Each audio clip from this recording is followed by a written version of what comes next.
Hello everyone, welcome to Study Tricks. इस lecture series में हम डिस्कस कर रहे हैं रेलवे एनटीपीसी और ग्रुप डी के लिए जनरल साइंस के मोस्ट इंपॉर्टेंट क्वेश्चन, जिसमें हम यूथ कंपटीशन टाइम्स की बुक को सॉल्व कर रहे हैं। तो आज हम डिस्कस करेंगे फिजिक्स का प्रैक्टिस सेट नंबर 6, जिसमें हम मैकेनिक्स के मोस्ट इंपॉर्टेंट क्वेश्चन डिस्कस करेंगे। तो चलिए स्टार्ट करते हैं आज का वीडियो। तो हमारा पहला क्वेश्चन दिया गया है, एक वस्तु पर 25 न्यूटन का बल कार्य कर रहा है। उस वस्तु को बल की दिशा में 5 मीटर तक हटाया जाता है, तो बल द्वारा किया गया कार्य होगा। तो बल द्वारा कार्य कितना होता है? बल गुणा बल की दिशा में विस्थापन। तो बल कितना है? 25 न्यूटन, और विस्थापन कितना है? 5 मीटर। तो 25 पंजे 125 जूल। ऑप्शन नंबर हमारा सी करेक्ट हो जाएगा। फ्रेंड, इसका आंसर आप एक तरीके से और से आसानी से दे सकते थे। अगर आपको कार्य का मात्रक पता है तो आसानी से आप बता सकते हैं, क्योंकि सारे ऑप्शन में मात्रक का फ़र्क है। तो अगर आपको कार्य का मात्रक पता है, जूल होता है, तो इसका आंसर आप इजीली सीध बता सकते हैं। अगला क्वेश्चन देखते हैं। जब कोई आदमी दीवार को धक्का दे रहा है लेकिन इसे विस्थापित करने में विफल रहे तो ये करता है। तो फ्रेंड्स, जब कोई व्यक्ति दीवार को धक्का दे रहा है लेकिन इसे विस्थापित करने में विफल रहता है तो कोई भी कार्य नहीं होगा। ऑप्शन नंबर हमारा डी करेक्ट हो जाएगा, क्योंकि विस्थापन क्या है? शून्य है। अगला क्वेश्चन देखते हैं। यदि कोई व्यक्ति 12 न्यूटन के स्थिर बल से 4 मीटर चलता है, उसके द्वारा किया गया कार्य होगा। तो इसमें कार्य का फॉर्मूला लगा देंगे। कितना होता है? बल गुणा बल की दिशा में विस्थापन। बल कितना है? 12, और विस्थापन कितना है? 4। तो 12 चौका 48 जूल। ऑप्शन नंबर हमारा सी करेक्ट हो जाएगा। नेक्स्ट क्वेश्चन देखते हैं। एक पिंड द्वारा किया गया कार्य निम्नलिखित में से किस पर निर्भर नहीं करता है? तो आपको ये चीज़ ध्यान रखना है, नहीं कर पूछा है इसमें। तो वस्तु के प्रारंभिक वेग पर नहीं करता है, तो ऑप्शन नंबर ए हमारा करेक्ट हो जाएगा। विस्थापन पर करता है, बल और विस्थापन के बीच कोण पर भी करता है, और लागू बल पर करता है। कार्य बराबर कितना होता है? W बराबर FD cos थीटा। तो आप देख सकते हैं बल पर, विस्थापन पर और थीटा पर। नेक्स्ट क्वेश्चन देखते हैं। ना होने पर कार्य शून्य होता है। फ्रेंड्स, क्या चीज़ होने पर कार्य शून्य होता है? अगर विस्थापन नहीं होगा तब कार्य क्या होगा? शून्य होगा।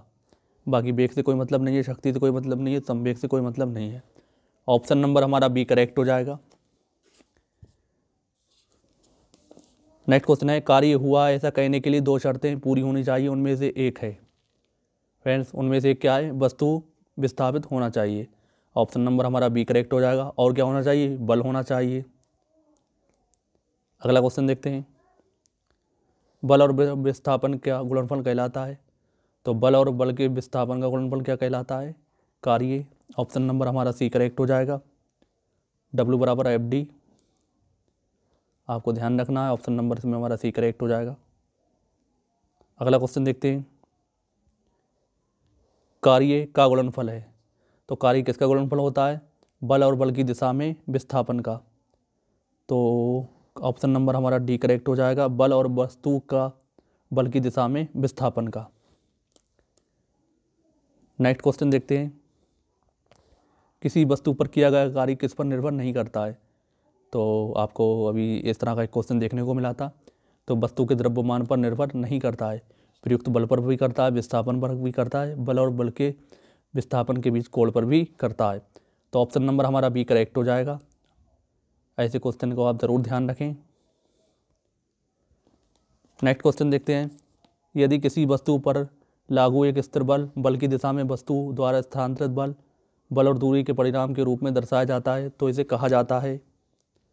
फ्रेंड्स, इसे क्या कहा जाता है? किया गया कार्य। तो ये कार्य की डेफिनेशन है। ऑप्शन नंबर इसमें हमारा बी करेक्ट हो जाएगा। नेक्स्ट क्वेश्चन देखते हैं। किसी पिंड पर कार्य तभी किया जाता है जब, तो किसी पिंड पर कार्य तभी किया जाता है जब ये पिंड एक यांत्रिक प्रभाव के माध्यम से ऊर्जा वृद्धि का अनुभव करता है। तो ऑप्शन नंबर इसमें हमारा ए करेक्ट हो जाएगा। अगला क्वेश्चन देखते हैं। लागू किए गए बल और विस्थापन की दिशा के बीच कोण 90 डिग्री है, तो किया गया कार्य होगा। तो कार्य के बराबर कितना होता है? W बराबर FD cos थीटा। थीटा की वैल्यू कितनी दी गई है? 90 डिग्री। तो cos 90 जब हम रखेंगे तो cos 90 की वैल्यू होती है 0। तो हमारा किया गया कार्य कितना हो जाएगा? 0, यानी कि शून्य। ऑप्शन नंबर हमारा डी करेक्ट हो जाएगा। नेक्स्ट क्वेश्चन देखते हैं, किसी वस्तु पर कार्य करने की क्षमता या किसी वस्तु की निहित ऊर्जा पर निर्भर करती है। तो किस पर निर्भर करती है? कार्य करने वाली वस्तु की स्थिति और अवस्था पर। ऑप्शन नंबर हमारा सी करेक्ट हो जाएगा। अगला क्वेश्चन देखते हैं, एक मजदूर भूमि से 10 किलोग्राम का सामान भूमि से 1.1 मीटर ऊपर अपने सिर पर रखता है, उसके द्वारा सामान पर किए गए काम की गणना करें। तो कार्य बराबर कितना होगा यहाँ पर? W बराबर mgh। सबकी वैल्यू रख देंगे। m कितना है? 10, g की वैल्यू भी आपको 10 लेना है, h की वैल्यू कितनी गई? 1.1। तो आपको ऑप्शन नंबर डी मिल जाएगा 110 जूल। जब इसका मल्टीप्लाई करेंगे तो ऑप्शन नंबर डी हमारा करेक्ट हो जाएगा। नेक्स्ट क्वेश्चन देखते हैं, गति करती हुई एक कार विपरीत दिशा में आती हुई हवा का सामना करती है, तो कार द्वारा किया गया कार्य होगा। फ्रेंड्स, कार द्वारा किया गया कार्य क्या होगा? ऋणात्मक। ऐसा क्यों होगा? जब गति करती हुई कार विपरीत दिशा में आती है, हवा का सामना करती है, तब हवा द्वारा कार पर लगाया गया बल कार के विस्थापन के विपरीत कार्य करता है। उस टाइम एंगल कितना होगा? थीटा बराबर उसमें होगा 180 डिग्री, और कॉस 180 की वैल्यू कितनी होती है? -1। तो इसलिए जब कार्य कितना मिलेगा आपको? ऋणात्मक। ऑप्शन नंबर इसमें हमारा एक करेक्ट हो जाएगा। नेक्स्ट क्वेश्चन देखते हैं, एक लड़की जिसका वजन 200 न्यूटन है, यहाँ फ्रेंड्स न्यूटन होना चाहिए, एक 2 मीटर ऊंचे वृक्ष पर चढ़ती है, जी का मान 10 दिया है। वृक्ष पर चढ़ने के बाद लड़की द्वारा किया गया कार्य था, तो कितना होगा? यहाँ भी mgh आपको लिखना है। तो भार कितना होगा यहाँ पर? 200 न्यूटन, क्योंकि यहाँ डायरेक्ट बल दिया गया है। तो 2 से मल्टीप्लाई कर देंगे, आपको मिल जाएगा 400 जूल। ऑप्शन नंबर हमारा बी करेक्ट हो जाएगा। नेक्स्ट क्वेश्चन देखते हैं, यदि कोई कार 500 न्यूटन के नियत बल के साथ 15 किलोमीटर की दूरी की यात्रा करती है, तो किया गया कार्य की गणना करें। तो कार्य कितना होगा? बल गुणा विस्थापन। तो बल कितना है? 500 न्यूटन, और दूरी कितनी दी गई है? 15 किलोमीटर। इसे हम मीटर में कन्वर्ट करेंगे, तो 10 की पावर 3 से मल्टीप्लाई करेंगे, तब आपको फ्रेंड्स कितना मिल जाएगा? तब आपको मिल जाएगा फ्रेंड्स ऑप्शन नंबर सी। तो आप इसे ध्यान रखें। नेक्स्ट क्वेश्चन देखते हैं, 10 न्यूटन का एक क्षैतिज बल 5 किलोग्राम की एक वस्तु को बल की दिशा में 2 मीटर दूरी तक विस्थापित कर देता है, तो बल द्वारा किया गया कार्य होगा। तो बल द्वारा किया गया कार्य कितना होगा? W बराबर FD। तो बल कितना है? 10, और दूरी कितनी गई? 2, 10 दूनी 20 जूल। ऑप्शन नंबर ए हमारा करेक्ट हो जाएगा। नेक्स्ट क्वेश्चन देखते हैं, जब बल और विस्थापन के बीच कोण 90 डिग्री है, तो किया गया कार्य होगा। तो किया गया कार्य कितना होगा? फ्रेंड्स, कॉस 90 की वैल्यू कितनी होती है? 0, इसलिए कार्य भी कितना होगा? 0। आप इसे ध्यान रखें। ऑप्शन नंबर इसमें हमारा डी करेक्ट हो जाएगा। अगला क्वेश्चन देखते हैं,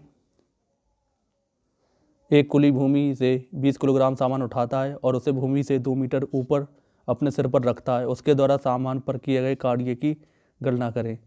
तो कितना होगा कार्य? W बराबर हमारा mgh।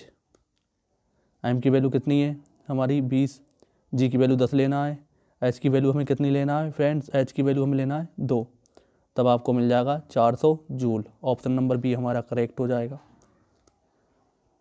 नेक्स्ट क्वेश्चन देखते हैं,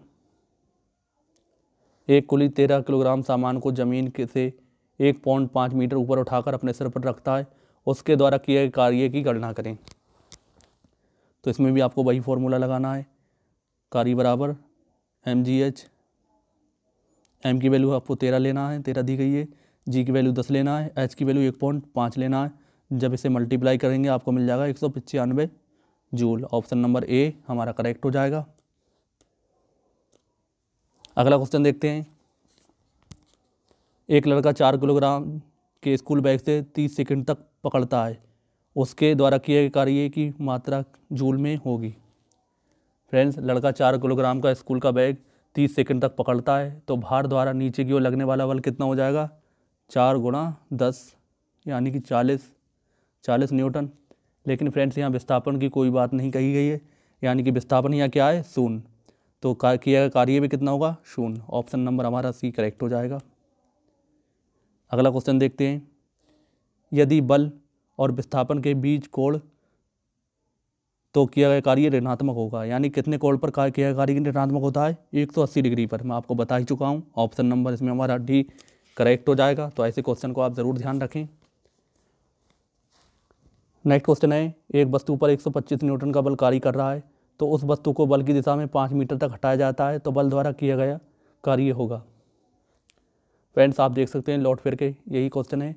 तो W बराबर कितना होगा, F × D। बल कितना है, 125 और विस्थापन है 5, तो 125 पंजे हो जाएगा 625 जूल। ऑप्शन नंबर डी हमारा करेक्ट हो जाएगा। फ्रेंड्स अगर आप मात्रक से इस क्वेश्चन को करना चाहें तो मात्रक से भी आप इसका आंसर इजीली बता सकते हैं। कार्य का मात्रक क्या होता है, जूल। तो जूल वाला केवल एक ही ऑप्शन है जो कि डी दिया गया है। अगला क्वेश्चन देखते हैं, यदि कोई वस्तु वृत्ताकार पथ में घुमाई जाती है तो उस पर किया गया कार्य। तो फ्रेंड्स जब कोई वस्तु वृत्ताकार पथ पर घुमाई जाती है तब किया गया कार्य कितना होता है, आपको फ्रेंड्स ध्यान रखना है, शून्य। क्यों होता है शून्य, क्योंकि वृत्ताकार पथ पर घूम रही है, उसके द्वारा विस्थापन क्या हो रहा है, 0, इसलिए किया गया कार्य भी 0 होगा। ऑप्शन ए करेक्ट हो जाएगा। अगला क्वेश्चन देखते हैं, जब बल विस्थापन होता है, जब बल विस्थापन, फ्रेंड्स ये थोड़ा क्वेश्चन ऐसे लग रहा है, इसे स्किप कर देता हूँ। कार्य करने की दर कहलाती है, तो कार्य करने की दर क्या कहलाती है, शक्ति। ऑप्शन नंबर हमारा सी करेक्ट हो जाएगा। फ्रेंड्स किसी निकाय द्वारा एकांक समय में किए गए कार्य को हम शक्ति या सामर्थ्य कहते हैं, यानी सामर्थ्य P बराबर होता है W/T। तो ये हमारी क्या होती है, शक्ति। और शक्ति का मात्रक क्या होता है, वॉट या जूल पर सेकंड। जूल पर सेकंड को क्या कहते हैं, वॉट। तो आप इसे ध्यान रखें। इसमें ऑप्शन नंबर हमारा सी करेक्ट हो जाएगा। नेक्स्ट क्वेश्चन देखते हैं, शक्ति को किस रूप से व्याख्यात किया जाता है। तो किस रूप से व्याख्यात किया है, कार्य करने की दर अथवा ऊर्जा स्थानांतरण की दर। ऑप्शन नंबर इसमें हमारा सी करेक्ट हो जाएगा। अगला क्वेश्चन देखते हैं, शक्ति W/T, जहाँ W का अर्थ है तो शक्ति बराबर क्या होता है, P बराबर W/T। तो W क्या होता है, कार्य। तो कार्य के बारे में पूछा गया है, ऑप्शन नंबर हमारा डी करेक्ट हो जाएगा। अगला क्वेश्चन देखते हैं, निम्न में से कौन सी भौतिक मात्रा किए गए कार्य की गति को मापती है। फ्रेंड्स कार्य करने की दर को हम शक्ति कहते हैं, तो इसमें आपको यही बताना है। तो ऑप्शन नंबर हमारा डी करेक्ट हो जाएगा। कि कार्य की गति को कौन मापता है, शक्ति। ऑप्शन नंबर हमारा डी करेक्ट है। अगला क्वेश्चन है हमारा, यदि कोई लड़का 4 मिनट में 600 न्यूटन बल के साथ 20 मीटर की दूरी तय करता है तो लड़के द्वारा खपत की गई शक्ति की मात्रा कितनी होगी। फ्रेंड्स शक्ति बराबर कितना होता है, P बराबर W/T। तो W क्या है, कार्य। कार्य बराबर होगा बल गुणा विस्थापन, और अपॉन में हमें टाइम लिखना है। सबकी हम वैल्यू रखेंगे तो फ्रेंड्स हम इस तरह लिख सकते हैं, P बराबर 600 × 20, 600 क्या है बल और 20 क्या है दूरी। और जब हम समय लिखेंगे नीचे 4 मिनट और इसे सेकंड में कन्वर्ट करेंगे हम 60 से क्या करेंगे, डिवाइड करेंगे। तो 60 से ये कैंसिल हो जाएगा और ये 4 से ये आ जाएगा। तो फ्रेंड्स कितना मिल जाएगा हमें, 50 वॉट। ऑप्शन नंबर हमारा ए करेक्ट हो जाएगा।